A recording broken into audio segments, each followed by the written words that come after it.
Varanasi airport पर सुरक्षा जांच के दौरान लाइसेंसी पिस्टल से अचानक गोली चल गई और 2 लोग घायल हुए। घटना के बाद सबसे बड़ा सवाल यही है कि क्या कोई यात्री लाइसेंसी हथियार लेकर फ्लाइट में सफर कर सकता है? अगर हाँ, तो इसके लिए क्या नियम है?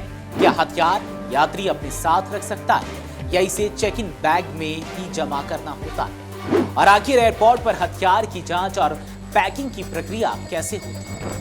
आइए समझते हैं हवाई सफर में हथियारों को लेकर लागू नियमों को। दरअसल उत्तर प्रदेश के वाराणसी एयरपोर्ट पर रविवार सुबह एक ऐसी घटना हुई जिसने एयरपोर्ट की सुरक्षा व्यवस्था के साथ साथ हवाई यात्रा के दौरान हथियार ले जाने के नियमों पर भी सवाल खड़े कर दिए हैं। लाल बहादुर शास्त्री इंटरनेशनल एयरपोर्ट पर करीब सुबह 9:30 बजे हथियार की जांच के दौरान एक लाइसेंसी पिस्टल से अचानक गोली चल गई। घटना में 2 सिक्योरिटी ऑफिसर घायल हो गए।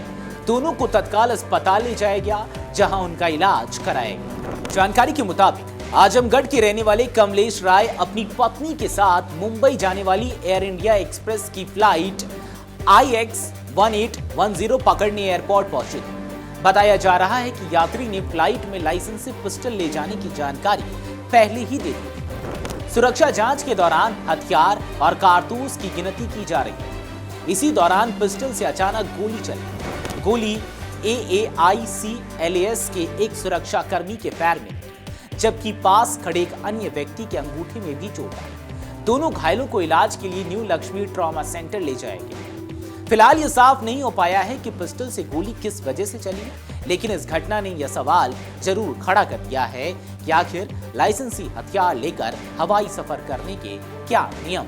दरअसल भारतीय विमानन नियमों के तहत कुछ परिस्थितियों में वैध लाइसेंस वाले हथियारों को फ्लाइट में ले जाने की अनुमति है, लेकिन इसके लिए सख्त सुरक्षा नियमों का पालन करना जरूरी होता है। सबसे महत्वपूर्ण बात यह है कि यात्री लाइसेंसी पिस्टल या रिवॉल्वर को अपने साथ केबिन में लेकर नहीं जा सकता, यानी हथियार को हैंड बैगेज में रखना या विमान के अंदर अपने पास रखना प्रतिबंधित है। हथियार को एयरलाइन के चेक इन काउंटर पर घोषित करना होता है और सुरक्षा प्रक्रिया के तहत जमा करना पड़ता है। इसके लिए यात्री के पास वैध लाइसेंस, हथियार से जुड़े जरूरी दस्तावेज और अन्य आवश्यक प्राधिकरण होना चाहिए।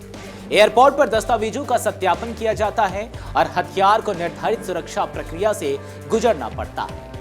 हथियार को खाली यानी कि अनलोड स्थिति में रखना होता है और उसे गोला बारूद से अलग पैक किया जाना चाहिए। कारतूस भी खुले में नहीं रखे जा सकते, उन्हें इस तरह सुरक्षित पैक करना होता है जिससे किसी तरह की दुर्घटना या नुकसान की आशंका न रहे। एयर इंडिया एक्सप्रेस के नियमों के मुताबिक पात्र यात्री निर्धारित शर्तों के तहत लाइसेंसी रिवॉल्वर, पिस्तौल या शॉटगन और कारतूस को चेक इन बैगेज के जरिए ले जा सकते हैं।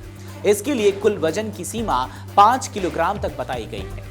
यात्रियों को पहले हथियार की मौखिक घोषणा करनी होती है और इसके बाद चेक इन और बैगेज स्क्रीनिंग के निर्धारित प्रक्रिया में लिखित घोषणा भी करनी होती है। हालांकि नियमों में कुछ विशेष श्रेणियों के लिए अलग प्रावधान भी है।